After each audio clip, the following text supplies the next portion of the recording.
Hello everyone. Today we are going to discuss BEGC 112, Block 3, Novel 2, Unit 9, The Stream of Consciousness and Introduction. നമ്മൾ മൂന്നാമത്തെ ബ്ലോക്കിലേക്ക് പ്രവേശിക്കുകയാണല്ലേ. അപ്പോൾ മൂന്നാമത്തെ ബ്ലോക്കിൽ നമുക്ക് വിർജീനിയ വോൾഫ് എഴുതിയിട്ടുള്ള മിസ്സിസ് ഡാലവേ എന്ന് പറയുന്ന ഒരു നോവലിനെ കുറിച്ചിട്ടാണ് നമുക്ക് പഠിക്കാനുള്ളത്. പക്ഷേ ആ ഒരു നോവൽ എഴുതിയിട്ടുള്ളത് സ്ട്രീം ഓഫ് കോൺഷ്യസ്നസ് എന്ന് പറയുന്ന ഒരു ലിറ്റററി ടെക്നിക്ക് ഉപയോഗിച്ചിട്ടാണ്. അപ്പം നമ്മൾ ഈ ഒരു 9ാമത്തെ യൂണിറ്റിൽ നമ്മൾ പഠിക്കാൻ പോകുന്നത് ഈ ഒരു സ്ട്രീം ഓഫ് കോൺഷ്യസ്നസിനെ കുറിച്ചിട്ട് മാത്രമാണ്. ദെൻ 10ാമത്തെ യൂണിറ്റിൽ നമ്മൾ പഠിക്കാൻ പോകുന്നത് വിർജീനിയ വോൾഫിനെ കുറിച്ചിട്ടാണ്. അവരുടെ ലൈഫ് അതുപോലെ തന്നെ ആ ഒരു കണക്ഷനും കാര്യങ്ങളൊക്കെയാണ് നമ്മൾ 10ാമത്തെ യൂണിറ്റിൽ പഠിക്കാനുള്ളത്. ഒരു നോവലിസ്റ്റ് എന്നുള്ള രീതിയിലുള്ള അവരുടെ ഒരു സമീപനം കാര്യങ്ങളൊക്കെയാണ് അതിൽ പഠിക്കാനുള്ളത്. ഞാൻ 9-10 യൂണിറ്റുകൾ ഒരുമിച്ചിട്ടാണ് എടുക്കുന്നത്. സോ നമുക്ക് ആദ്യം unit 9 stream of consciousness and introduction എന്നുള്ളത് നോക്കാം. സ്ട്രീം ഓഫ് കോൺഷ്യസ്നസ് എന്താണെന്നുള്ളത് ഞാൻ ഒരുപാട് തവണ പറഞ്ഞിട്ടുണ്ട്. സോ ഡീറ്റെയിൽ ആയിട്ടൊന്നും ഞാൻ ഇനി പറയുന്നില്ല. എന്താണ് സ്ട്രീം ഓഫ് കോൺഷ്യസ്നസ് എന്ന് പറയുന്നത്? ഇതൊരു ലിറ്റററി ആയിട്ടുള്ള ടെക്നിക്കാണല്ലേ. നമ്മുടെ നടന്നുകൊണ്ടിരിക്കുന്ന ഓരോ ക്യാരക്ടേഴ്സിൻ്റെയും തോട്ട്സ്, മെമ്മറീസ്, ഫീലിങ്സ്, ഇമോഷൻസ് അതിനൊക്കെ എന്താണ് പ്രസൻറ്റ് ചെയ്യുന്ന ഒരു ലിറ്റററി ടെക്നിക്കാണ്. സാധാരണ ആ ഒരു കാലഘട്ടം വരെ എന്താണ് ഓരോ കാര്യങ്ങളും ഓരോ സംഭവങ്ങൾ നടന്നതിനനുസൃതമായിട്ട് ഓരോ ക്യാരക്ടേഴ്സിനെ നമ്മൾ അവർ ഫേസ് ചെയ്തിട്ടുള്ള കാര്യങ്ങളും ഒക്കെ നമ്മൾ എക്സ്റ്റേണൽ ആയിട്ട് പഠിക്കുമ്പം ഇവരെന്താണ് മനസ്സിൻ്റെ ഉള്ളിലുള്ള കാര്യങ്ങൾ നമ്മൾ എന്ത് ചിന്തിക്കുന്നു, നമ്മൾ എന്ത് ഓർക്കുന്നു, നമ്മുടെ മെമ്മറീസ്, നമ്മുടെ ഫീലിങ്സ് എന്താണ്, നമ്മുടെ ചിന്തകൾ എന്താണ് എന്നുള്ളതിലേക്ക് കൂടുതലായിട്ട് ഇമ്പോർട്ടൻസ് കൊടുത്തിട്ട് എന്താണ് അവർ ഈ ഒരു സ്ട്രീം ഓഫ് കോൺഷ്യസ്നസ് എന്ന് പറയുന്ന ഒരു ലിറ്റററി ടെക്നിക്ക് വികസിപ്പിച്ചെടുക്കണം. ദെൻ പിന്നീട് ഒരുപാട് ആളുകൾ എന്താണ് ഈ സ്ട്രീം ഓഫ് കോൺഷ്യസ്നസ് എന്ന് പറയുന്ന ഈ ഒരു ടെക്നിക്ക് ഉപയോഗിച്ച് നോവൽസും ഷോർട്ട് സ്റ്റോറീസും ഒക്കെ ഒരുപാട് ആളുകൾ എഴുതി എന്നുള്ളതാണ്. അപ്പം ഓരോ കഥ അല്ലെങ്കിൽ ഓരോ ഇവൻസിന് ഇമ്പോർട്ടൻസ് കൊടുക്കാതെ ഓരോ ക്യാരക്ടേഴ്സിൻ്റെ ഇന്നർ മൈൻഡ് ആയിട്ടുള്ള അവരുടെ തോട്ടുകൾ, ചിന്തകൾക്ക് മാത്രം ഇമ്പോർട്ടൻസ് കൊടുത്തിട്ട് എഴുതുന്ന റൈറ്റിങ്സിനെയാണ് എന്ത് പറയുന്നത് ലിറ്റററി ടെക്നിക്കായിട്ടുള്ള സ്ട്രീം ഓഫ് കോൺഷ്യസ്നസ് എന്ന് പറയുന്നത്. അത് മാത്രം എന്താണെന്നുള്ളത് മനസ്സിലാക്കിയേക്കല്ലേ. അപ്പം ഈ ഒരു സ്ട്രീം ഓഫ് കോൺഷ്യസ്നസ് എന്താണ് ഇതിൻ്റെ ഓരോ വ്യക്തിയുടെയും ചിന്തകൾ പാസ്റ്റിലേക്കും അതിൽ നിന്ന് പ്രസൻറ്റിലേക്കും ഒരു സ്ഥലത്ത് നിന്ന് മറ്റൊരു സ്ഥലത്തിലേക്കും ഓരോ ആളുകളിൽ നിന്ന് മറ്റൊരു ആളുകളിലേക്കൊക്കെ നമ്മൾ എന്തൊക്കെ കാര്യങ്ങൾ ഒരൊറ്റ നിമിഷം കൂടെ നമ്മൾ എന്തൊക്കെ കാര്യങ്ങൾ ചിന്തിക്കുന്നത് നമുക്കറിയാൻ പറ്റും. കാരണം നടക്കാൻ പോകുന്ന കാര്യങ്ങളെ കുറിച്ചിട്ട് നമ്മൾ നടന്നു കഴിഞ്ഞിട്ടുള്ള അതിനെക്കുറിച്ചിട്ടുള്ള ഒരു ചിന്ത നമുക്കുണ്ടാവും. ഇനി എന്ത് ഉണ്ടാവും എന്നുള്ളത് ആലോചിച്ചിട്ട് അപ്പം ഇപ്പം നടന്നുകൊടുക്കുന്ന കാര്യങ്ങളെ കുറിച്ചിട്ട് നമ്മൾ ചിന്തിക്കും. അപ്പം നമ്മുടെ ചിന്തകൾ എന്നാണ് പാസ്റ്റ്, പ്രസൻറ്റ്, ഫ്യൂച്ചർ എന്നുള്ള രീതിയിൽ അങ്ങോട്ടും ഇങ്ങോട്ടും ഇങ്ങനെ ചാടിക്കളിക്കും. അപ്പം ആ ഒരു രീതിയിൽ തന്നെ ആയിരിക്കും ഈ ഒരു സ്ട്രീം ഓഫ് കോൺഷ്യസ്നസ് എന്ന് പറയുന്ന ആ ഒരു സംഭവം ഉണ്ടായിരിക്കുക എന്നുള്ളത്. അപ്പം വിർജീനിയ വോൾഫ് എന്ന് പറയുന്ന അവരുടെ നോവലുകൾ നമുക്ക് കൂടുതലായിട്ടും കാണാൻ പറ്റുന്നത് വുമൻസ് റൈറ്റിങ്ങിൽ നമ്മൾ പഠിച്ചിട്ടുണ്ട്. വിർജീനിയ വോൾഫിനെ കുറിച്ചിട്ടും അവർ എഴുതിയിട്ടുള്ളതിനെ കുറിച്ചിട്ടൊക്കെ അല്ലേ. അപ്പം അവരെന്താണ് ഈ ഒരു വുമണിന് കൂടുതലായിട്ട് ഇമ്പോർട്ടൻസ് കൊടുത്ത് അവരുടെ ചിന്തകൾക്കും കൂടുതലായിട്ട് ഇമ്പോർട്ടൻസ് കൊടുത്തിട്ട് എഴുതുന്ന ഒരു റൈറ്റർ ആയിരുന്നു കേട്ടോ. കാരണം ആ ഒരു കാലഘട്ടത്തിൽ സ്ത്രീകൾക്ക് അവരുടേതായിട്ടുള്ള തീരുമാനങ്ങൾ എടുക്കാനുള്ള അവകാശങ്ങളും ഒന്നും ഉണ്ടായിരുന്നില്ല. അപ്പം അതുകൊണ്ട് തന്നെ സ്ത്രീകളെ ശരിക്കും ശക്തമായിട്ട് അവർ പ്രതിനിധീകരിച്ച് അവരുടെ ചിന്തകളും എന്താണ് അവരെന്താണ് ചിന്തിക്കുന്നത് അല്ലെങ്കിൽ അവരെങ്ങനെയൊക്കെയാണ് ചിന്തിക്കുന്ന കാര്യങ്ങളൊക്കെ വളരെ മനോഹരമായിട്ട് അവരുടെ എഴുത്തിലൂടെ അവർ പങ്കുവെച്ചിട്ടുണ്ടെന്നുള്ളതും അതുപോലത്തെ ഒരു നോവലാണ് നമുക്ക് പഠിക്കാനുള്ള മിസ്സിസ് ഡാലവേ എന്ന് പറയുന്ന ഒരു നോവൽ. ഇപ്പം പിന്നീട് നമ്മൾ ടെക്സ്റ്റിൽ പറയുന്നത് psychology as A background of literary production എന്നുള്ളതാണ്. അപ്പം സൈക്കോളജി എന്ന് പറയുമ്പോൾ എന്താണ് ഹ്യൂമൻ മൈൻഡിനെ കുറിച്ചിട്ടും അതുപോലെ തന്നെ നമ്മുടെ ബ്രെയിനിനെ കുറിച്ചിട്ടൊക്കെ ബ്രെയിനിൻ്റെ ഒക്കെ പ്രവർത്തനങ്ങളെ കുറിച്ചിട്ട് പഠിക്കുന്ന ഒരു ശാഖയാണല്ലേ സൈക്കോളജി എന്ന് പറയുന്നത്. മനുഷ്യന്മാരുടെ ചിന്തകളെയും മനുഷ്യന്മാരുടെ തലച്ചോറിനെയും അതിൻ്റെ പ്രവർത്തനങ്ങളെ കുറിച്ചിട്ട് പഠിക്കുന്ന സംഭവമാണ് എന്ന് പറയുന്നത് സൈക്കോളജി എന്ന് പറയുമ്പം റൈറ്റേഴ്സിനെ സംബന്ധിച്ച് എന്താണ് അവർ ഒരു വ്യക്തിയുടെ എക്സ്റ്റേണൽ ആയിട്ടുള്ള വേൾഡിനെയും ഇന്റേണൽ ആയിട്ടുള്ള നമ്മുടെ പുറമേയുള്ള ലോകത്തെയും നമ്മുടെ ഉള്ളിൽ നടക്കുന്ന ലോകത്തെയും ഒക്കെ അവർ എക്സ്പ്ലോർ ചെയ്യുന്നുണ്ട്. അപ്പം അതിൽ ഇമ്പോർട്ടൻ്റ് ആയിട്ടുള്ള ഒരു വ്യക്തിയായിരുന്നു ആര്? Sigmund Freud. നമ്മൾ ഓൾറെഡി പറഞ്ഞിട്ടുണ്ട് ഇദ്ദേഹത്തെ കുറിച്ചിട്ട്. അപ്പോൾ സിഗ്മണ്ട് ഫ്രോയിഡെ കുറിച്ചിട്ടാണ് ഈ ശരിക്കും ഈ ഒരു ഭാഗത്ത് പറയുന്നത്. 1856 മുതൽ 1939 വരെയായിരുന്നു അദ്ദേഹത്തിൻ്റെ ലൈഫ് സ്പാൻ എന്ന് പറയുന്നത്. അദ്ദേഹം ഒരു ആസ്ട്രിയൻ ന്യൂറോളജിസ്റ്റ് ആയിരുന്നു കേട്ടോ. അപ്പം അദ്ദേഹം എന്തിനാണ് അറിയപ്പെടുന്നത്? സൈക്കോ അനാലിസിസ് എന്ന് പറയുന്ന ആ ഒരു സംഭവം വികസിപ്പിച്ചെടുത്തത് ആരാണ്? ഈ സിഗ്മണ്ട് ഫ്രോയിഡ് എന്ന് പറയുന്ന അദ്ദേഹം. അപ്പോൾ അദ്ദേഹത്തിന് സൈക്കോ അനാലിസിസിൻ്റെ ഫൗണ്ടർ ആയിട്ടാണ് സിഗ്മണ്ട് ഫ്രോയിഡ് അറിയപ്പെടുന്നത്. എന്താണ് സൈക്കോ അനാലിസിസ് എന്ന് പറയുമ്പോൾ ഹ്യൂമൻ്റെ മൈൻഡ് എങ്ങനെയൊക്കെ പുതിയ രീതിയിൽ മനുഷ്യൻ്റെ മനസ്സുകളെ കുറിച്ചുള്ളൊരു പഠനമാണ് അത്. അപ്പം അത് എങ്ങനെയൊക്കെ പുതിയ രീതിയിൽ പഠിക്കാമെന്നുള്ളതാണ് ശരിക്കും അയാൾ ഇൻട്രൊഡ്യൂസ് ചെയ്തിട്ടുള്ളത്. അപ്പം അൺകോൺഷ്യസ് മൈൻഡിനെ കുറിച്ചിട്ട് ഒക്കെയാണ് അദ്ദേഹം അതിൽ കൂടുതലായിട്ട് പറയുന്നത്. അപ്പം അദ്ദേഹത്തിൻ്റെ ഒരു ഇതിൽ പറയുകയാണെങ്കിൽ ഈ ഒരു കോൺഷ്യസ്നെസ്സിനെ 3 ഭാഗമായിട്ട് അദ്ദേഹം ഭാഗിച്ചിട്ടുണ്ട്. ലെവൽസ് ഓഫ് കോൺഷ്യസ്നെസ് 3 ഭാഗമായിട്ട് ഈ ഒരു അഥവാ കോൺഷ്യസ്നെസ് എന്ന് പറയുന്നത് ബോധാവസ്ഥയിലെ അതിനാണ് കോൺഷ്യസ്നെസ് എന്ന് പറയുന്നത്. അപ്പം ലെവൽസ് ഓഫ് കോൺഷ്യസ്നെസ്സിൽ 3 ഭാഗം അദ്ദേഹം പറയുന്നുണ്ട്. അതിൽ ഒന്നാമത്താണ് കോൺഷ്യസ് മൈൻഡ്. കോൺഷ്യസ് മൈൻഡ് എന്ന് പറയുമ്പോൾ എന്താണ് നമ്മൾ ബോധാവസ്ഥയിൽ. അപ്പം നമുക്ക് ഇപ്പം നമ്മൾ എന്താ ചെയ്തുകൊണ്ടിരിക്കുന്നത് നിങ്ങൾക്ക് അറിയാവുന്ന ഒരു അവസ്ഥ. അപ്പം നിങ്ങൾ എൻ്റെ ക്ലാസ് കേൾക്കുകയാണെങ്കിൽ നിങ്ങൾക്ക് അറിയാം നിങ്ങൾ ക്ലാസ് കേൾക്കുകയാണെന്നുള്ളത്. അപ്പം അതെന്താണ് കോൺഷ്യസ് മൈൻഡാണ്. പക്ഷേ സബ് കോൺഷ്യസ് മൈൻഡ് എന്ന് പറയുന്നത് എന്താണ്? ഈ ഒരു നിമിഷം നമ്മൾ ശ്രദ്ധയിൽ അതില്ലെങ്കിലും പക്ഷെ നമുക്ക് എളുപ്പത്തിൽ നമുക്ക് ആ കാര്യങ്ങൾ ഓർത്തെടുക്കാൻ പറ്റും. ഉദാഹരണം പറയുകയാണെങ്കിൽ ഇപ്പം നിങ്ങൾ വീട്ടിലേക്കുള്ള വഴി നിങ്ങൾക്ക് അറിയാം, പക്ഷേ ഇപ്പം നിങ്ങൾ മനസ്സിലാതൊന്നുമില്ല, പക്ഷേ നിങ്ങൾക്ക് പെട്ടെന്ന് അത് ഓർത്തെടുക്കാൻ പറ്റുമെങ്കിൽ അതിനാണ് എന്ത് പറയുന്നത് സബ് കോൺഷ്യസ് മൈൻഡ്. നമുക്ക് അറിയാം, പക്ഷേ ഇപ്പം നമ്മുടെ മനസ്സിലതിനെ കുറിച്ച് നമ്മൾ ചിന്തിക്കുന്നില്ല, അതിനെ സബ് കോൺഷ്യസ് മൈൻഡ് എന്ന് പറയും. അതുപോലെ 3ാമത്തെ വിഭാഗമാണ് അൺകോൺഷ്യസ് മൈൻഡ്. എന്താണ് അൺകോൺഷ്യസ് മൈൻഡ്? ഒരു അബോധ മനസ്സ് എന്നൊക്കെ പറയുന്നത്. അപ്പം നമ്മുടെ ബോധത്തിൽ എന്താണ് മറിഞ്ഞു കിടക്കുന്ന ആഗ്രഹങ്ങളുണ്ട്, നമ്മൾ പേടിപ്പെടുന്ന ഒരുപാട് അനുഭവങ്ങളുണ്ട്, ഭയങ്ങളുണ്ട്, അതുപോലെ നമ്മുടെ ഫീലിങ്സ് ഉണ്ട്. ഇപ്പം ഇതൊക്കെയാണ് ശരിക്കും അൺകോൺഷ്യസ് മൈൻഡിലുണ്ടാകും. ഇത് നമുക്ക് നമ്മുടെ ചിന്തകൾക്ക് അപ്പുറമായിട്ടുള്ള സംഭവമാണ്. അപ്പോൾ നമ്മുടെ സ്വപ്നങ്ങൾ ഒക്കെ ആയിട്ട് നമുക്ക് ഈ ഒരു അൺകോൺഷ്യസ് മൈൻഡിലേക്ക് നമുക്ക് ഉദാഹരണമായിട്ട് പറയാം. പക്ഷേ ഈ നമ്മുടെ സ്വപ്നങ്ങളൊക്കെ നമ്മുടെ ലൈഫിൽ നമ്മുടെ സ്വപ്നത്തിലേക്ക് എത്താൻ നമ്മൾ ഒരുപാട് എഫേർട്ടുകൾ എടുക്കുന്നുണ്ട്. അപ്പോൾ നമ്മുടെ ഈ ലൈഫിനെ സ്വാധീനിക്കുന്നുണ്ട്. ഈ അൺകോൺഷ്യസ് മൈൻഡുള്ള സംഭവം നമ്മുടെ ലൈഫിനെ സ്വാധീനിക്കുന്നുണ്ട്. അപ്പോൾ നമ്മുടെ നമ്മൾ ചെറിയ കുട്ടിയാകുമ്പോൾ നമ്മുടെ കുട്ടിക്കാലത്ത് എന്താണ് നമുക്ക് എന്തെങ്കിലും ഒരു അനുഭവം ഉണ്ടായി. ആ ഒരു അനുഭവം എന്താണ് നമ്മൾ മറന്നു പോയിട്ടുണ്ട്. പക്ഷേ ആ ഒരു അനുഭവം ഇപ്പോഴും നമ്മുടെ ലൈഫിനെ സ്വാധീനിക്കുന്നുണ്ടെങ്കിൽ അതിനെയാണെന്ന് പറയുന്നത് അൺകോൺഷ്യസ് മൈൻഡ് എന്ന് പറയുന്നത്. മനസ്സിലായല്ലോ? അപ്പം അതാണ് കേട്ടോ അതിൽ ലെവൽസ് ഓഫ് കോൺഷ്യസ്നെസ്സിൽ പറയുന്നത്. അങ്ങനെ നമ്മുടെ സിഗ്മണ്ട് ഫ്രോയിഡിനെ കുറിച്ചിട്ടാണ് പറഞ്ഞിട്ടുള്ളത്. അദ്ദേഹം എന്താണ് ഫൗണ്ടർ ഓഫ് സൈക്കോ അനാലിസിസ്. ഈ ഒരു ലെവൽ ഓഫ് കോൺഷ്യസ്നെസ് അദ്ദേഹം വികസിപ്പിച്ചെടുത്ത സംഭവമാണ്. അദ്ദേഹത്തിൻ്റെ ഫേമസ് ആയിട്ടുള്ള ഒരു പുസ്തകമാണ് ദ ഇൻ്റർപ്രിട്ടേഷൻ ഓഫ് ഡ്രീംസ് എന്ന് പറയുന്ന 1899 അദ്ദേഹം എഴുതിയിട്ടുള്ള ഒരു പുസ്തകമാണ് കേട്ടോ അത്. അതവിടെ പറയുന്നുണ്ട്. അപ്പം മനുഷ്യൻ്റെ സ്വപ്നങ്ങൾ, മനുഷ്യൻ്റെ ഡ്രീംസ് ഒക്കെ ഉണ്ട്. മനുഷ്യൻ്റെ അൺകോൺഷ്യസ് മൈൻഡിലുള്ള ആഗ്രഹങ്ങളെ വെളിപ്പെടുത്താനുള്ള കഴിവ് ആർക്കുണ്ട്? ഡ്രീംസിനുണ്ട് എന്നുള്ളതാണ് അദ്ദേഹത്തിൻ്റെ അഭിപ്രായം. അപ്പം അതൊക്കെയാണ് ആ ഒരു ഭാഗത്ത് പറയുന്നത്. പിന്നീട് പറയുന്നത് എന്താണ്? The stream of consciousness vis-a-vis characters, അഥവാ വിസാവീസ് എന്ന് പറയുമ്പോൾ ആ ഒരു ക്യാരക്ടേഴ്സും ആ ഒരു സ്ട്രീം ഓഫ് കോൺഷ്യസ്നസ്സും തമ്മിലുള്ള ഒരു ബന്ധം എന്താണെന്നുള്ളത്, അല്ലെങ്കിൽ ഒരു സ്ട്രീം ഓഫ് കോൺഷ്യസ്നസ്സിൽ ആ ഒരു ക്യാരക്ടേഴ്സിനുള്ള ഇമ്പോർട്ടൻസും കാര്യങ്ങളൊക്കെയാണ് അതിൽ പറയുന്നത്. അപ്പം ഈ സ്ട്രീം ഓഫ് കോൺഷ്യസ്നസ് പോലത്തെ ടെക്നിക്ക് ഉപയോഗിച്ച നോവലുകളിൽ എന്താണ് അതിലുള്ള ക്യാരക്ടേഴ്സിന് വലിയ ഇമ്പോർട്ടൻസ് ഒന്നും ഉണ്ടാവില്ല. കാരണം ആ ഒരു ക്യാരക്ടേഴ്സിൻ്റെ ജനനം പറയില്ല, അതിൻ്റെ അവരുടെ വളർച്ച പറയില്ല, അവരുടെ ജോലിയോ വിജയങ്ങളോ അവരുടെ ലൈഫിലുണ്ടാകുന്ന ഉയർച്ച താഴ്ചകളോ അല്ലെങ്കിൽ അവരുടെ ലൈഫിൻ്റെ ഗോൾ എന്താണെന്നുള്ളത് ഒന്നും അവിടെ ഇമ്പോർട്ടൻസ് അല്ല. എന്താണ് അവിടെ ഇമ്പോർട്ടൻസ് ആയിട്ടുള്ള ഒരു കാര്യം? അവരുടെ മൈൻഡിൻ്റെ തോട്ട്സ് അതുപോലെ തന്നെ മെമ്മറീസ് മാത്രമാണ് ഇമ്പോർട്ടൻസ് ആയിട്ടുള്ള കാര്യം. അത് മാത്രം മനസ്സിലാക്കിയിട്ട് ഇതൊക്കെ നിങ്ങൾക്ക് ഓൾറെഡി അറിയാവുന്ന കാര്യങ്ങളാണ്. ഞാൻ പുതിയതായിട്ടൊന്നും ഞാൻ പറഞ്ഞു തന്നിട്ടില്ല. അപ്പം എന്താണ് ക്യാരക്ടേഴ്സിന് അവിടെ വലിയ ഇമ്പോർട്ടൻസ് ഒന്നും ഉണ്ടാവില്ല. അവർ ജനിച്ചതോ അല്ലെങ്കിൽ അവർ ചെയ്യുന്ന കാര്യങ്ങൾക്കോ ഒന്നും അവിടെ ഇമ്പോർട്ടൻസ് ഉണ്ടാവില്ല. കാരണം നേരെ മറിച്ച് അവരോട് എന്ത് ചിന്തിക്കുന്നു അല്ലെങ്കിൽ അവരുടെ ഇന്നർ തോട്ട്സ് എന്താണ്, മെമ്മറീസ് എന്താണ്, അതിന് മാത്രമായിരിക്കും അവിടെ ഇമ്പോർട്ടൻസ് ഉണ്ടാകും. അഥവാ നമ്മൾ നടക്കുന്ന മനുഷ്യന് പകരം ചിന്തിക്കുന്ന ഒരു മനുഷ്യന്, അപ്പോൾ വാക്കിംഗ് തോട്ട്സിനാണ് അവിടെ ഇമ്പോർട്ടൻസ് ഉള്ളത് എന്നുള്ളതാണ് പറയുന്നത്. അപ്പോൾ നമ്മൾ അപ്പോൾ നമുക്ക് പഠിക്കാനുള്ള ഡയലോഗ് എന്ന് പറയുന്ന നോവൽ തന്നെ ഒരു ക്ലിയർ ആയിട്ടുള്ളൊരു സ്റ്റാർട്ടിംഗ് ഇല്ല, അതിനൊരു എൻഡിങ് ഉണ്ടാവില്ല, അതിന് ഒരു അപ്പ് ആൻഡ് ഡൗൺസ് ഉണ്ടാവില്ല, ഒരു പ്രത്യേകമായിട്ടുള്ള ഈവൻസ് അതിനുണ്ടാവില്ല, ഒരു സീക്വൻസ്, അതിനൊരു ക്രമം പോലും അതിനുണ്ടാവില്ല. ഒരു ക്രമം പോലും ആ ഒരു നോവൽ പാലിക്കൂല. പക്ഷെ എന്താണ് അതുപോലെ തന്നെ നമ്മുടെ പഠിക്കുന്ന ക്യാരക്ടേഴ്സിൻ്റെ ഐഡന്റിറ്റി പോലും ശരിക്കും വ്യക്തമായിട്ട് അതിൽ ചിത്രീകരിക്കൂല. അവരുടെ മെന്റാലിറ്റി മാത്രമാണ് അതിലൂടെ ചിത്രീകരിക്കുക എന്നുള്ളത്. അപ്പം ഈ സ്ട്രീം ഓഫ് കോൺഷ്യസ്നസ് എന്ന് പറയുമ്പോൾ ഈ ഒരു സംഭവങ്ങളൊക്കെ നിങ്ങളുടെ മൈൻഡിലേക്ക് വരണം. ക്യാരക്ടേഴ്സിന് വലിയ ഇമ്പോർട്ടൻസ് ഒന്നും ഉണ്ടാവില്ല. എന്തിനായിരിക്കും ഇമ്പോർട്ടൻസ്? അവരുടെ ഫീലിങ്സ്, തോട്ട്സ്, മെമ്മറീസ്, ഇതിനൊക്കെ ആയിരിക്കും അവിടെ കൂടുതലായിട്ട് ഇമ്പോർട്ടൻസ് ഉണ്ടാവും എന്നുള്ള കാര്യങ്ങൾ നിങ്ങൾ ഓർത്തിരിക്കുക കേട്ടോ. Then memory as an important factor.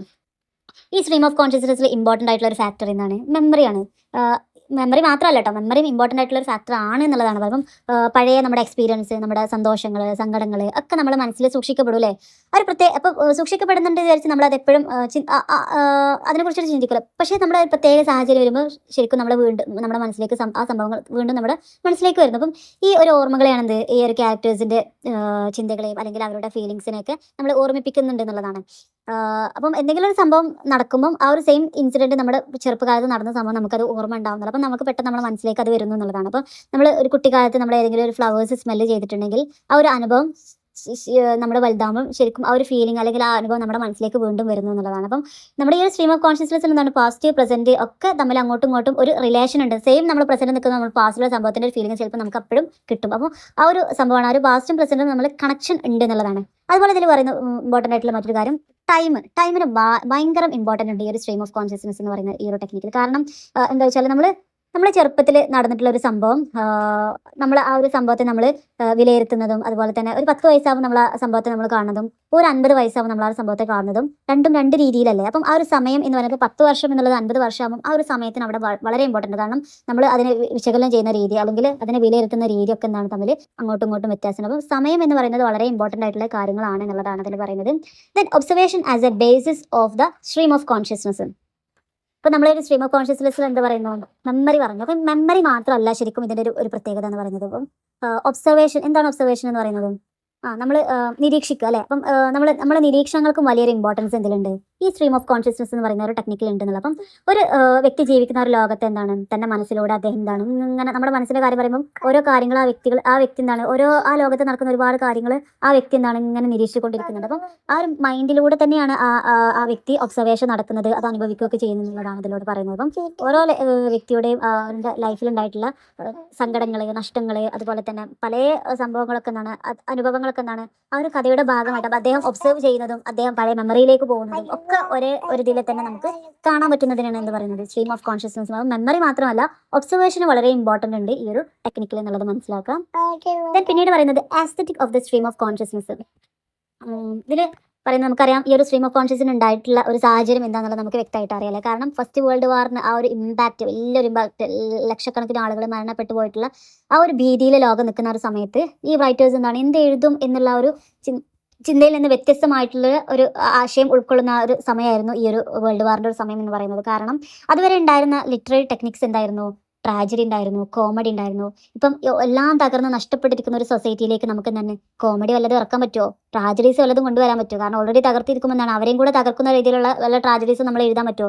ഇല്ലല്ലേ. അപ്പം നമ്മളെന്താണ് നമ്മുടെ ലോജിക്കലായിട്ട് ചിന്തിച്ച് ഏതൊക്കെ രീതിയിൽ അത് ഇപ്പോൾ ആളുകളിലേക്ക് എത്തണം എന്നുള്ള കാര്യങ്ങളൊക്കെ ആയിരിക്കും ആ ഒരു കാലഘട്ടത്തിലെ റൈറ്റർ എന്ന് പറയുമ്പോൾ അദ്ദേഹം വെറും ഒരു റൈറ്റർ അല്ല, ആ ഒരു കാലഘട്ടത്തെ പ്രതിനിധീകരിക്കുന്ന ഒരു വ്യക്തി ആയിരിക്കണം. അതിൽ അഭിപ്രായങ്ങൾ പറയാനുള്ള അല്ലെങ്കിൽ അതിൽ തൻ്റെ അഭിപ്രായങ്ങൾ രേഖപ്പെടുത്താനുള്ള ഒരു വ്യക്തിയും കൂടെ ആയിരിക്കണം ആര്? റൈറ്റർ എന്ന് പറയുമ്പം അദ്ദേഹത്തിനുള്ള കാഴ്ചപ്പാടുകൾ അദ്ദേഹം അത് എഴുതുമ്പം അതിലൂടെ ആയിരിക്കും പല ആളുകൾക്കും ആ ഒരു കാഴ്ചപ്പാട് ഉണ്ടാവുക എന്നുള്ളതും ഒരു റൈറ്റർക്ക് വളരെ ഇമ്പോർട്ടൻ്റ് റോള് ആ ഒരു സൊസൈറ്റിയിൽ ഉണ്ടായിരിക്കും എന്നുള്ളത്. അപ്പം ആ ഒരു സമയത്ത് എന്താണ് അദ്ദേഹം എന്നല്ല ആ ഒരു റൈറ്റേഴ്സ് ട്രാജഡീസിൽ നിന്നും കോമഡീസിൽ നിന്നൊക്കെ മാറി എന്താണ് ഒരു സൈക്കോളജിക്കൽ ആയിട്ടുള്ള റിസർച്ചിന് കൂടുതൽ ഇമ്പോർട്ടൻസ് നൽകിയിട്ടാണ് ശരിക്കും ഈ ഒരു സ്ട്രീം ഓഫ് കോൺഷ്യസ് എന്ന് പറയുന്ന ഒരു ടെക്നിക്ക് വികസിപ്പിച്ചെടുത്തേക്കുന്നത്. അപ്പം നിങ്ങളൊന്ന് ആലോചിക്കുക, ഈ ഒരു മോഡേണിസത്തിലേക്ക് എത്തുന്ന ഒരു അതുവരെ ഉണ്ടായിരുന്ന പല സംഭവങ്ങളും പറയും, അതിൽ കുറേ ക്യാരക്ടേഴ്സ് ഉണ്ടാവും, അവർക്ക് ലൈഫിൽ നേരിടേണ്ടി വന്ന പല സംഭവങ്ങളൊക്കെ പറയും. പക്ഷെ അതിൽ നിന്ന് വ്യത്യസ്തമായിട്ട് ആ ഒരു ലിറ്ററേച്ചർ മാറി മറിയുന്ന ഒരു സമയമാണ് ഒരു മോഡേണിസത്തിലേക്ക് എത്തുന്നത്. കാരണം എന്താണ് അതുവരെ ഉണ്ടായിരുന്ന സംഭവങ്ങളൊന്നുമില്ല.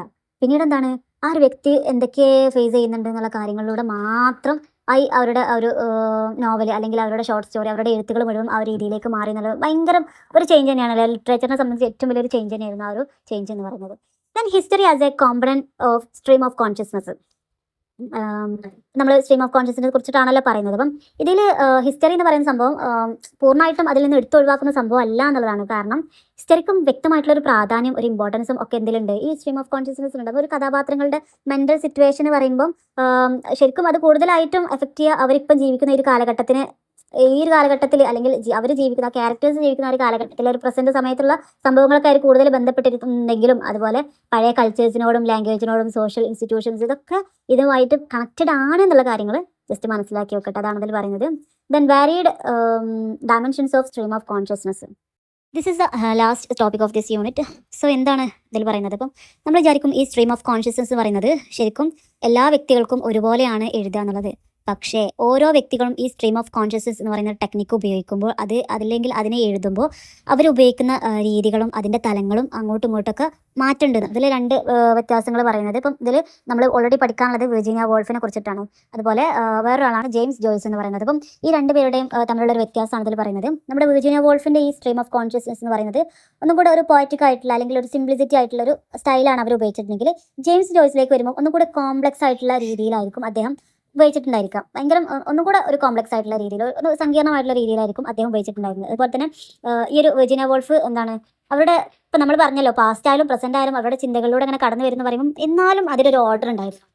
പക്ഷേ നമ്മുടെ ജെയിംസ് ജോയ്സ് എന്ന് പറയുമ്പം വളരെ തീരെ ഒരു ഓർഡർ ഇല്ലാത്ത രീതിയിലായിരുന്നു അദ്ദേഹത്തിൻ്റെ ആ ഒരു പല ചിന്തകളും ഉണ്ടായിരുന്നത്. അപ്പം ശരിക്കും നമുക്ക് കൂടുതൽ കണക്ട് ചെയ്യാൻ പറ്റുക ജെയിംസ് ജോയ്സ്. നമുക്ക് വായിക്കുമ്പോൾ അതൊന്നും കൂടെ ബുദ്ധിമുട്ടായിരിക്കും ചിലപ്പം ജെയിംസ് ജോയ്സിൻ്റെ. പക്ഷേ നമ്മൾ റിയലിസ്റ്റിക് ആയിട്ടുള്ള നമ്മൾ ചിന്തിക്കുന്ന കാര്യങ്ങളൊന്ന് ആലോചിച്ച് നോക്കിയാൽ നമ്മൾ ഓരോ സെക്കൻഡുകൾ അല്ലെങ്കിൽ 10 സെക്കൻഡ് കൂടുമ്പോൾ നമ്മൾ 10 ദേശത്തേക്ക് എത്തിയിട്ടുണ്ടാവും, 10 കാര്യങ്ങൾ നമ്മൾ ചിന്തിച്ചിട്ടുണ്ടാവും. അതേപോലെ റിയലിസ്റ്റിക് ആയിട്ട് അവതരിപ്പിച്ച ആളാണ് ജെയിംസ് ജോയ്സ് എന്ന് പറയുന്നത്.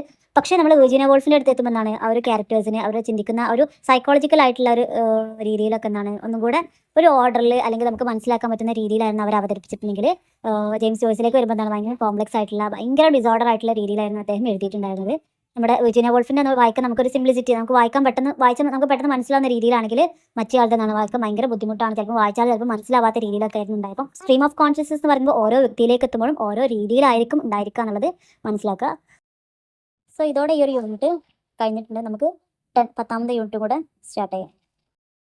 Unit 10 Virginia wolf as A novelist എന്ന യൂണിറ്റാണ് നമ്മളിനി നോക്കാൻ പോകുന്നത്. ഇതിൽ ഇൻട്രൊഡക്ഷൻ ആയിട്ട് പറയുന്നത് വിർജീനിയ വോൾഫിനെ കുറിച്ചിട്ട് തന്നെയാണ് കേട്ടോ അവരുടെ ലൈഫ് എന്തായിരുന്നു എന്നുള്ളത്. 1882 ഇംഗ്ലണ്ടിലുള്ള ലോയ്സ് എന്ന് പറയുന്ന സ്ഥലത്താണ് അവർ ജനിച്ചിട്ടുണ്ടായിരുന്നത്. ലെസ്ലി സ്റ്റീഫൻ എന്നായിരുന്നു അദ്ദേഹത്തിൻ്റെ ഫാദറിൻ്റെ പേര്. അദ്ദേഹം ഒരു ഫേമസ് ആയിട്ടുള്ള ഒരു തിങ്കർ അതുപോലെ ഒരു റൈറ്ററൊക്കെ ആയിരുന്നു കേട്ടോ. അപ്പം ആ ഒരു പാരമ്പര്യമായിട്ട് കിട്ടിയിട്ടുള്ള ഒരു കഴിവായിരിക്കാം മേ ബി അവരെന്താണ് ഇത്രയും ഫേമസ് ആയിട്ടുള്ള ഒരു റൈറ്റർ ആക്കിയിട്ട് മാറ്റിയിട്ടുണ്ടായിരിക്കാം എന്നുള്ളത് നമുക്ക് ഊഹിക്കാം. ദെൻ 1912 ലിയോനാർഡ് വോൾഫ് എന്ന് പറയുന്ന വ്യക്തിയെ അവർ മാരേജ് ചെയ്തു. വലിയൊരു കുഴപ്പമൊന്നും ഉണ്ടായിരുന്നില്ല. പക്ഷേ പിന്നീട് അവരുടെ 1941 ഇപ്പം അവർ മെൻ്റലി ഭയങ്കര പ്രോബ്ലംസൊക്കെ ഫേസ് ചെയ്ത് അവർ സൂയിസൈഡ് ചെയ്യുന്നതായിട്ടാണ് നമുക്ക് കാണുന്നത്. അതിൻ്റെ കാരണങ്ങളും കാര്യങ്ങളൊന്നും വ്യക്തമല്ല. എന്നിരുന്നാലും മെൻ്റലി ഒരുപാട് പ്രോബ്ലംസ് അനുഭവിച്ചിട്ടുള്ള ഒരാളായിരുന്നു നമ്മുടെ വിർജീനിയ വോൾഫ് എന്ന് പറയുന്നത് കേട്ടോ. അതിൽ വളരെ ചെറിയ കുട്ടിയായിരുന്നപ്പോൾ തന്നെ എന്താണ് ഭയങ്കര മെൻ്റൽ പ്രോബ്ലംസ് അവർ അനുഭവിച്ചിരുന്നു എന്ന് പറയുന്നുണ്ട്. ഏകദേശം ഒരു 13 വയസ്സായപ്പം ഒരു റേപ്പിന് ഇരയായിട്ടുണ്ട് അവർ. അതെന്താണ് അവരെ മാനസികമായിട്ട് മെൻ്റലി ഒരുപാട് തളർത്തിയിട്ടുണ്ട്. ഇപ്പം വിവാഹത്തിന് ശേഷമാണ് കുറച്ചെങ്കിലും ഒരു സമാധാനമൊക്കെ കിട്ടിയിട്ടുണ്ടായിരുന്നത്. പക്ഷേ കുറച്ച് കാലം വലിയൊരു കുഴപ്പമില്ലാതൊക്കെ നടന്നു പോയി. പക്ഷേ കഴിഞ്ഞ് വീണ്ടും എന്താണ് മാനസികമായിട്ട് ഭയങ്കര അസ്വസ്ഥതകൾ ഉണ്ടാവാൻ വേണ്ടിയിട്ട് തുടങ്ങി. അപ്പം ആ ഒരു സമയത്ത് ശരിക്കും ഈ ഒരു ഒറ്റപ്പെടൽ അല്ലെങ്കിൽ ആ ഒരു മാനസികമായിട്ട് ഒരുപാട് സമ്മർദ്ദങ്ങൾ വരുമ്പം അവരുടെ ഒരു തെറാപ്പി ആയിട്ടായിരുന്നു ഈ ഒരു റൈറ്റിങ്ങിനെ കണ്ടിരുന്നത് എന്നുള്ളത്. അപ്പം അതുകൊണ്ട് തന്നെ ഒരു സ്ത്രീ എന്നുള്ള നിലയ്ക്ക് ആ ഒരു സൊസൈറ്റിയിൽ ഫേസ് ചെയ്യുന്ന ഒരുപാട് പ്രശ്നങ്ങൾ, ഒരുപാട് പ്രോബ്ലംസ്, അതൊക്കെ എന്താണ് ആ സ്ത്രീകളുടെ മെൻറ്റാലിറ്റിയുടെ തന്നെ ആ ഒരു എഴുത്തിലൂടെ അവരെന്താണ് അത് പുറത്തേക്ക് കൊണ്ടുവന്നു. ആ ഒരു മേഖലയിൽ അവർ ഇന്നും ഫേമസ് ആയിട്ട് നിൽക്കാൻ കാരണം അവരുടെ സ്വന്തമായിട്ടുള്ള അനുഭവങ്ങൾ അവർ ജീവിതത്തിൽ അല്ലെങ്കിൽ അവരുടെ എഴുത്തിലൂടെ അവർ പകർത്തിയത് കൊണ്ടായിരിക്കാം എന്ന് നമുക്ക് വിശ്വസിക്കാം. ദെൻ പിന്നീട് നമുക്ക് താഴെ പറയുന്നത് ആസ് എ റൈറ്റർ എന്നുള്ള രീതിയിലാണ്. അപ്പോൾ നമുക്കറിയാം അവരെന്താണ് ഒരു മോഡേണിസ്റ്റ് ആയിട്ടുള്ള ഒരു റൈറ്ററാണ്. അതുപോലെ സ്ട്രീം ഓഫ് കോൺഷ്യസ്നസ് എന്നുള്ള രീതിയാണ് അവർ റൈറ്റിങ്ങിന് വേണ്ടിയിട്ട് ഉപയോഗിച്ചിട്ടുണ്ടായിരുന്നത്.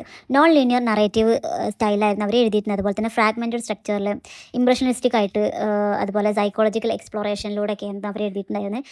ഒരു മോഡേണിസ്റ്റ് അല്ലെങ്കിൽ ഒരു മോഡേണിസത്തിനെ കുറിച്ചിട്ട് ചോദിച്ചാൽ നിങ്ങൾ അറിഞ്ഞിരിക്കേണ്ട 5 കാര്യമുണ്ട്. മെയിനായിട്ടുള്ള 5 കാര്യം. ഈ 5 കാര്യങ്ങൾ അതിൽ ഉൾക്കൊണ്ടാൽ തന്നെ എന്താണ് അത് ഏകദേശം പൂർത്തിയാവും.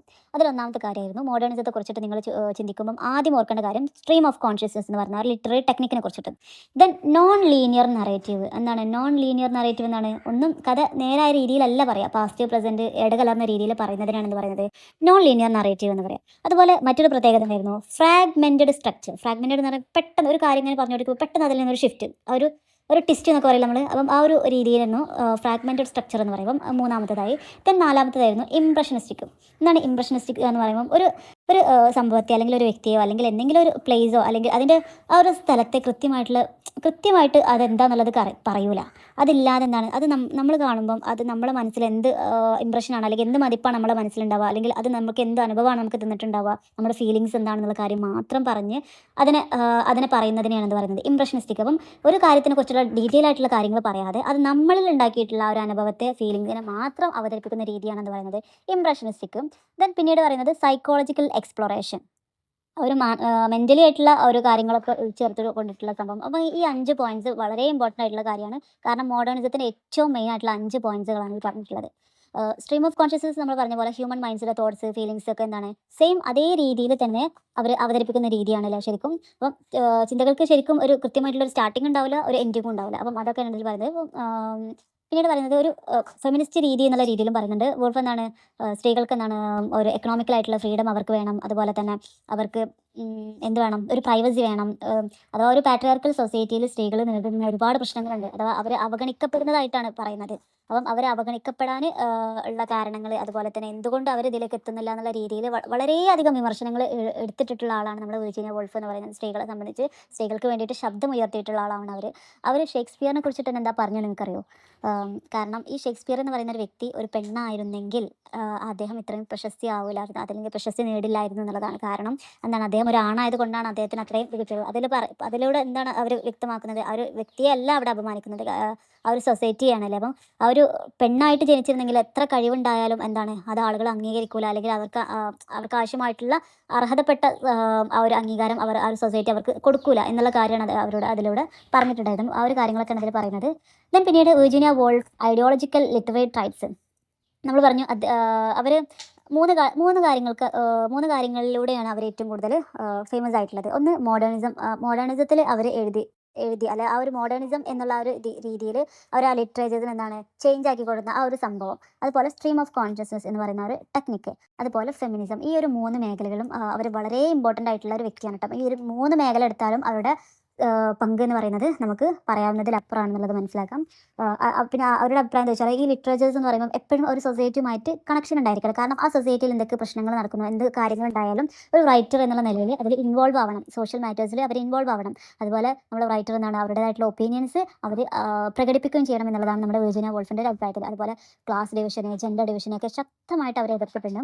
വുമൺ റൈറ്റ്സിന് വേണ്ടിയിട്ട് ശക്തമായിട്ട് വാദിച്ചിട്ടുണ്ട്. അപ്പോൾ അങ്ങനെയുള്ള ഒരു വ്യക്തിയാണ് നമ്മുടെ വിർജീനിയ വോൾഫ് എന്ന് പറയുന്നത്. ദെൻ നെക്സ്റ്റ് ടോപ്പിക്ക് വരുന്നത് മോഡേണിറ്റി, മോഡേണിസം എന്നുള്ളതാണ്.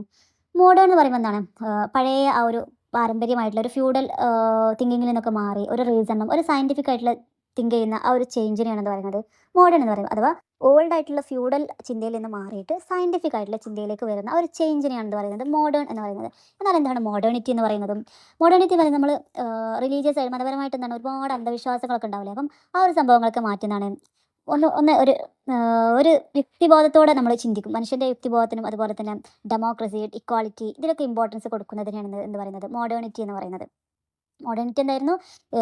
മോഡേണിറ്റിയിൽ എന്താണ് സെക്യുലറിസത്തിന്, ഡെമോക്രസി, അതുപോലെ ഹ്യൂമൻ ഫ്രീഡം, റാഷണൽ തിങ്കിങ് ഇതൊക്കെയായിരുന്നു ഇമ്പോർട്ടൻസ് ആയിട്ടുണ്ടായിരുന്ന സംഭവം. അതാണ് മോഡേണിറ്റിൻ്റെ ഏറ്റവും വലിയ പ്രത്യേകത എന്ന് പറയുന്നത്. മോഡേൺ എന്ന് പറയുമ്പോൾ ആ ഒരു പഴയ ചിന്തയിൽ നിന്നുള്ള പുതിയൊരു ചിന്തയിലേക്കുള്ള ഒരു മാറ്റമാണെങ്കിൽ, മോഡേണിറ്റി എന്ന് പറയുമ്പോൾ ആ ഒരു പഴയ കാര്യങ്ങളിൽ നിന്നും ഉള്ള പല കാര്യങ്ങളും നമ്മൾ എന്താണ് ഒഴിവാക്കുക. അപ്പോൾ റിലീജിയസ് ആയിട്ടുള്ള അങ്ങനത്തെ എന്താണ് ഓവറായിട്ടുള്ള അന്ധവിശ്വാസങ്ങൾ ഒഴിവാക്കുക. അതുപോലെ തന്നെ secularism, democracy, human freedom, rational ആയിട്ടുള്ള തിങ്കിങ് ഇതിനൊക്കെ കൂടുതൽ ഇമ്പോർട്ടൻസ് കൊടുക്കുന്നതിനാണ് പറയുന്നത് മോഡേണിറ്റി എന്ന് പറയുന്നത്. അതുപോലെ മോഡേണിസം എന്ന് പറയുമ്പോൾ എന്താണ് 20th സെഞ്ച്വറിയിൽ ആദ്യത്തിൽ കാണാൻ പറ്റുന്ന ഒരു ലിറ്ററേച്ചർ മൂവ്മെൻ്റ് ആണ് എന്ത് പറയുന്നത് മോഡേണിസം എന്ന് പറയുന്നത്. ഒരു ലിറ്ററേച്ചറിൽ ഉണ്ടായിട്ടുള്ള ഒരു മൂവ്മെൻ്റ് ആണ് എന്ത് മോഡേണിസം എന്ന് പറയുമ്പോൾ. എന്താണ് ഈ മോഡേണിസം എന്ന് പറയുമ്പോൾ എന്താണ് മോഡലായിട്ട് നടക്കുക എന്നുള്ള രീതിയിലല്ല, ഇതൊരു ലിറ്ററേച്ചറിൽ ഉണ്ടായിട്ടുള്ള ഒരു മൂവ്മെൻറ്റ്, എഴുത്തിലുണ്ടായിട്ടുള്ള ഒരു മാറ്റമാണ് എന്ത് പറയുന്നത് മോഡേണിസം എന്ന് പറയുന്നത് കേട്ടോ. അപ്പം അൺസർട്ടനിറ്റി, അതുപോലെ തന്നെ fragmentation, psychological exploration, non linear narration ഇതൊക്കെയായിരുന്നു മോഡേണിസത്തിൻ്റെ ഏറ്റവും വലിയ പ്രത്യേകത. മോഡേണിറ്റി എന്ന് പറയുമ്പം പഴയ സോഷ്യൽ ട്രഡീഷനൊക്കെ എന്താണ് ചോദ്യം ചെയ്യുന്നുണ്ട്. അതുപോലെ തന്നെ മോഡേണിസത്തിലേക്ക് വരുമ്പോൾ നമുക്ക് എന്താ കാണാൻ പറ്റുന്നത്, മനുഷ്യൻ്റെ ഇന്നർ കോൺഫ്ലിക്റ്റിനൊക്കെ എന്താണ് വ്യക്തമായിട്ടുള്ള രീതിയിൽ അവതരിപ്പിക്കുന്നു എന്നുള്ളതാണ്. Then modernist writing and social context. ഇപ്പം മോഡേണിസ്റ്റ് ലിറ്ററേച്ചറിൻ്റെ ഫീച്ചേഴ്സൊക്കെ നമ്മൾ ഓൾറെഡി പറഞ്ഞു കഴിഞ്ഞല്ലോ. അപ്പം ഇതിൽ ഈ ഒരു ലിറ്ററേച്ചർ നമുക്ക് കാണാൻ പറ്റുന്നതാണ് മനുഷ്യന്മാരെന്താണ് ഒരു സമൂഹത്തിൽ ഒറ്റപ്പെട്ടവനായിട്ടാണ് ജീവിക്കുന്നത് എന്നുള്ള പറയുന്നുണ്ട്. അതുപോലെ ഒരു ക്യാപിറ്റലിസ്റ്റ് വ്യവസ്ഥയിൽ എന്താണ് മനുഷ്യന്മാരുടെ സ്വാതന്ത്ര്യം വളരെ പരിമിതമാണ്, ഒരു വ്യക്തിയുടെ സ്വാതന്ത്ര്യം എന്ന് പറയുന്നത് വളരെ പരിമിതമാണെന്നുള്ളതാണ്. അതുപോലെ സ്ട്രീം ഓഫ് കോൺഷ്യസ്നസ് എന്താണ് ക്യാരക്ടേഴ്സ് ഉണരുമ്പോൾ മുതൽ അവൻ്റെ ചിന്തകൾ അവതരിപ്പിക്കുന്നുണ്ട്, മെമ്മറീസ്, ഡ്രീംസ്, റിയാലിറ്റി ഒക്കെ ഒരുമിച്ച് കൊണ്ടുവരുന്നു എന്നുള്ളതാണ്. അപ്പം അതിൽ പറയുന്നത് വെച്ചാൽ മനുഷ്യൻ്റെ മൈൻഡ് എന്ന് പറയുന്നത് ഒരിക്കലും എംപ്റ്റി അല്ല, ഒരിക്കലും ശൂന്യമായിട്ടുള്ളത്, എല്ലാ സമയം ഒരുപാട് ചിന്തകൾ അങ്ങനെ ഫ്ലോ ചെയ്തുകൊണ്ടേയിരിക്കും എന്നുള്ളതാണ് അതിൽ പറയുന്നത്. Then Virginia Woolf, a novelist of assertion. Virginia വോൾഫിന് എന്താണ് എ നോവലിസ്റ്റ് ഓഫ് അസേർഷൻ എന്ന് വിളിക്കപ്പെടുന്നുണ്ട്. എന്താണ് ഇത് വിളിക്കപ്പെടാനുള്ള കാരണം എന്നുള്ളതാണ് ഇതിൽ നോക്കുന്നത്. കാരണം എന്താണ് അവർ സ്ത്രീകളുടെ അവകാശങ്ങൾക്ക് വേണ്ടിയിട്ടുള്ള വാദിച്ചുള്ള വ്യക്തിയാണ് വിർജീനിയ വോൾഫ് എന്ന് പറയുമ്പോൾ. ഒരു പാട്രിയാർക്കൽ സൊസൈറ്റിയെ വിമർശിച്ചിട്ടുണ്ട്, സ്ത്രീ സ്വാതന്ത്ര്യത്തിന് വേണ്ടിയിട്ട് ഒരുപാട് എഴുതിയിട്ടുണ്ട്, ആ ഒരു സൊസൈറ്റിയിൽ സ്ത്രീകൾക്കുള്ള സ്ഥാനം എത്രത്തോളം ഉണ്ടെന്നുള്ളത് ഉയർത്തി കാട്ടിയിട്ടുണ്ട്. അതുപോലെ ഫസ്റ്റ് വേൾഡ് വാറിന് ആ ഒരു സമയത്തൊക്കെ എന്താണ് സ്ത്രീകൾ എന്താണ് വീടുകളിലേക്ക് മാത്രമായിട്ട് ചുരുങ്ങി എന്ന് പറയുന്നുണ്ട്. കാരണം അവർക്ക് എന്താണ് തീരുമാനങ്ങൾ എടുക്കാനോ ഒന്നിനും കഴിഞ്ഞിരുന്നില്ല, അവർ വീടുകളിലേക്ക് മാത്രമായിട്ട് അവരുടെ സ്ഥാനം ചുരുങ്ങി എന്നുള്ളത് ഭയങ്കര വിമർശനത്തോടെ എഴുതിയിട്ടുണ്ട്, വിർജീനിയ വോൾഫ് എഴുതിയിട്ടുണ്ട്. അതുപോലെ അവർക്ക് എന്താണ് എഡ്യൂക്കേഷൻ വേണം, എക്കണോമിക്കലായിട്ടുള്ള ഫ്രീഡം വേണം, അറ്റ്ലീസ്റ്റ് അവർക്കൊരു പ്രൈവസി വേണം, അവർക്ക് എന്താണ് സ്വന്തമായിട്ട് എഴുതണമെങ്കിൽ ഒരു റൂമും അതുപോലെ ഒരു പ്രൈവസിയും അവർക്ക് അവിടെ വേണം, സാമ്പത്തികമായിട്ടുള്ള ഫ്രീഡം അവർക്ക് വേണം എന്ന് വാദിച്ചിട്ടുള്ള വ്യക്തിയാണ് നമ്മുടെ വിർജീനിയ വോൾഫ് എന്ന് പറയുമ്പോൾ. അവർക്ക് എന്താണ് അഭിപ്രായ സ്വാതന്ത്ര്യങ്ങളുണ്ട്, അവർക്ക് തുല്യ സ്ഥാനം വേണം എന്നുള്ള രീതിയിലൊക്കെ അവർ പോരാടിയിട്ടുണ്ട് എന്നുള്ളതാണ് ഈ ഒരു ഇതിൽ പറയുന്നത്. Then Virginia wolf as A thinker. ഇതിൽ പറയുന്ന അവരൊരു നോവലിസ്റ്റ് മാത്രമല്ല, ഒരു ബെസ്റ്റ് തിങ്കറും കൂടെയാണെന്നുള്ളതാണ്. കാരണം സ്ത്രീ സ്വാതന്ത്ര്യത്തിന് വേണ്ടിയിട്ട് ഒരുപാട് പോരാടിയിട്ടുള്ള വ്യക്തിയാണ്, അല്ലെങ്കിൽ അതിന് വേണ്ടിയിട്ട് ഒരുപാട് വാദിച്ചിട്ടുള്ള വ്യക്തിയാണ് അവർ. അപ്പം ഒരു സൊസൈറ്റിയിൽ എന്താണ് വുമൻ്റെ ഒരു രണ്ടാംകിട പദവിയായിരുന്നു സ്ത്രീകൾക്ക് ശരിക്കും ഉണ്ടായിരുന്നത്. അപ്പം അതിനൊക്കെ ഒരുപാട് വിമർശിച്ചു, അതിനൊരുപാട് ചോദ്യം ചെയ്തു. ശരിക്കും ഒരു ഫെമിനിസ്റ്റ് പ്രസ്ഥാനത്തിന് അവരുടെ ചിന്തകൾക്കൊക്കെ വലിയൊരു മോട്ടിവേഷൻ കൊടുക്കുന്ന രീതിയിലുള്ള സമീപനം അല്ലെങ്കിൽ എഴുത്തുകളായിരുന്നു ആരുടെ അടുത്തുണ്ടായിരുന്നത്, വിർജീനിയ വോൾഫിൻ്റെ അടുത്തുണ്ടായിരുന്നു. അപ്പം സ്ത്രീകൾക്ക് ശരിക്കും കഴിവില്ലാത്തത് കൊണ്ടല്ല അവർക്ക് സ്വാതന്ത്ര്യം അല്ലെങ്കിൽ അവർക്ക് സാമ്പത്തിക സ്വാതന്ത്ര്യം കിട്ടാത്തത്, അവരുടെ കഴിവിനെ അംഗീകരിക്കാത്തത് കൊണ്ട്, അല്ലെങ്കിൽ അവർക്ക് എന്താണ് അതിന് വേണ്ടിയിട്ടുള്ള ഓപ്പർച്യൂണിറ്റീസ് സൊസൈറ്റി സ്ത്രീകൾക്ക് കൊടുക്കാത്തത് കൊണ്ടാണ് ശരിക്കും അവരെന്താണ് ഇപ്പോഴും സാമ്പത്തികമായിട്ട് അവർ മറ്റുള്ളവരെ ആശ്രയിക്കേണ്ടി വന്നത് എന്നുള്ള കാര്യമാണ് അവർ പറയുന്നത്. അപ്പം സ്ത്രീകൾക്ക് എന്താണ് സ്വന്തമായിട്ട് റൂം വേണം, അവർക്ക് എഴുതാനുള്ള ഒരു പേനയും ഒരു പ്രൈവസിയും അവിടെ ഉണ്ടെങ്കിൽ മാത്രമാണ് എന്തുണ്ടാവുള്ളൂ, അവർക്കൊരു ഫ്രീഡം ഉണ്ടാവുള്ളൂ എന്നുള്ള കാര്യം പറയുന്നുണ്ട്. അതുപോലെ ഈ സ്ത്രീകളെ സംബന്ധിച്ച് അതുവരെ ഉണ്ടായിരുന്ന ഒരു ഇതെന്ന് പറയുമ്പോൾ ഒരു സാക്രിഫൈസിങ് ആയിട്ടുള്ള ലൈഫാണ്, അവർക്ക് അവരുടെ ലൈഫ് മുഴുവൻ സാക്രിഫൈസ് ചെയ്യാനുള്ളതാണ്. ആ ഒരു മെൻറ്റാലിറ്റി ആയിരുന്നു സ്ത്രീകളെ സംബന്ധിച്ച് ആളുകൾക്ക് ഉണ്ടായിരുന്നത്. അപ്പം അതിനൊക്കെ ശക്തമായിട്ട് നമ്മുടെ വിർജീനിയ വോൾഫ് എതിർത്തിട്ടുണ്ട്. ആ കാര്യങ്ങളൊക്കെയാണ് അവിടെ പറയുന്നത്. ദെൻ ലാസ്റ്റ് പറയുന്നത് ബ്ലൂംസ്ബെറി ഗ്രൂപ്പ്. ബ്ലൂംസ്ബറി ഗ്രൂപ്പ് എന്ന് പറയുന്നത് 20th സെഞ്ചുറിയിലുണ്ടായിരുന്ന 20th സെഞ്ചുറിയുടെ തുടക്കത്തിലുണ്ടായിരുന്ന ഒരു ലിറ്ററൽ അല്ലെങ്കിൽ ഇൻ്റലക്ച്വൽ ആയിട്ടുള്ള ഒരു കൂട്ടായ്മയാണെന്ന് പറയുന്നത്. ബ്ലൂംസ്ബറി ഗ്രൂപ്പ് എന്ന് പറയുന്നത്. അപ്പം ഇതിലെന്താ വെച്ചാൽ ആർട്ട്, അതുപോലെ ലിറ്ററേച്ചർ, അതുപോലെ ഫിലോസഫി, എക്കണോമിക്സ്, ഇതിലൊക്കെ ഭയങ്കരമായിട്ടുള്ളൊരു ഇൻഫ്ലുവൻസ് ഇവരുണ്ടാക്കിയ ഒരു കൂട്ടായ്മയായിരുന്നു. അപ്പം വിർജീനിയ വോൾഫ്, അതുപോലെ ലിയനാർഡോ വോൾഫ്, വിർജീനിയൻ്റെ ഹസ്ബൻഡ് കേട്ടോ, ലിയനാർഡോ വോൾഫ്, അതുപോലെ തന്നെ വെനീസ ബെൽ, അതുപോലെ ഇ.എം. ഫോസ്ലർ, ജോൺ മൈനാർഡ് കീൻസ് തുടങ്ങിയിട്ടുള്ള പല പല ഭാഗത്ത് അല്ലെങ്കിൽ പല മേഖലയിലും പ്രശസ്തരായിട്ടുള്ള ഒരുപാട് ആളുകൾ കൂടി ചേർന്നിട്ടുണ്ടായിരുന്ന ഒരു ഗ്രൂപ്പായിരുന്നു. അപ്പം ഇവർ ഉയർത്തി കാട്ടിയിരുന്നവർ ഐഡിയാസ് എന്ന് പറയുന്നത് കൂടുതലായിട്ട് ഇമ്പോർട്ടൻസ് കൊടുക്കുന്നത് എന്താണ്, ഇൻഡിവിജ്വലിസത്തിന് കൂടുതലായിട്ട് ഇമ്പോർട്ടൻസ്, അഥവാ വ്യക്തി സ്വാതന്ത്ര്യത്തിന് കൂടുതലായിട്ട് ഇമ്പോർട്ടൻസ് കൊടുക്കുക. അതുപോലെ തന്നെ ലിറ്ററേച്ചർ, ആർട്ട്, ഇതിനൊക്കെ എന്താണ് പരമ്പരാഗത രീതിയിൽ നിന്ന് മാറി പുതിയ രീതിയിൽ അവതരിപ്പിക്കുക. അതുപോലെ ട്രഡീഷണൽ ആയിട്ടുള്ള രീതികളൊക്കെ എന്താണ് അവർ ക്വസ്റ്റ്യൻ ചെയ്തു. അതുപോലെ സ്ത്രീകൾക്ക് വേണ്ടിയിട്ടുള്ള അവകാശങ്ങൾ, അവരുടെ വിദ്യാഭ്യാസം, അവരുടെ സ്വാതന്ത്ര്യം, ഇതിനൊക്കെ വേണ്ടിയിട്ട് പിന്തുണച്ചു എന്നുള്ളതാണ്. അപ്പം ഇതൊക്കെയായിരുന്നു അവരുടെ ആ ഒരു കൂട്ടായ്മയുടെ ഒരു മെയിനായിട്ടുള്ള ഒരു ലക്ഷ്യം എന്ന് പറയുന്നത്. എന്താണ്, പുതിയ രീതി അവലംബിക്കുക, പഴയ രീതികളെ ചോദ്യം ചെയ്യുക, സ്ത്രീകൾക്ക് കൂടുതൽ ഇമ്പോർട്ടൻസ് കൊടുക്കുക എന്നുള്ള രീതിയിലൊക്കെ എന്താണ്, അതുപോലെ ഇൻഡിവിജ്വലിസത്തിന് കൂടുതലായിട്ട് ഇമ്പോർട്ടൻസ് കൊടുക്കുക. ഇതൊക്കെയായിരുന്നു അവരുടെ ആശയങ്ങൾ. അപ്പം ഈ ഒരു ലക്ഷ്യത്തിന് വേണ്ടിയിട്ട് കുറച്ച് ഫിലോസഫേഴ്സും അതുപോലെ തന്നെ പല മേഖലയിലും തിളങ്ങി നിൽക്കുന്ന ആളുകളെല്ലാവരും കൂടെ ചേർന്നിട്ട് 20th നൂറ്റാണ്ടിൽ ഏകദേശം 20th സെഞ്ചുറി ഫസ്റ്റ് ആ ഒരു സമയത്ത് അവർ എല്ലാവരും കൂടെ ഒരുമിച്ച് ചേർന്നിട്ടുണ്ടായ ഒരു കൂട്ടായ്മയാണെന്ന് പറയുന്നത് ബ്ലൂംസ്ബറി ഗ്രൂപ്പ് എന്ന് പറയുന്നത്. സോ 1-2 യൂണിറ്റുകൾ അഥവാ 9-10 യൂണിറ്റുകൾ നമ്മൾ കംപ്ലീറ്റ് ആക്കിയിട്ടുണ്ട് കേട്ടോ.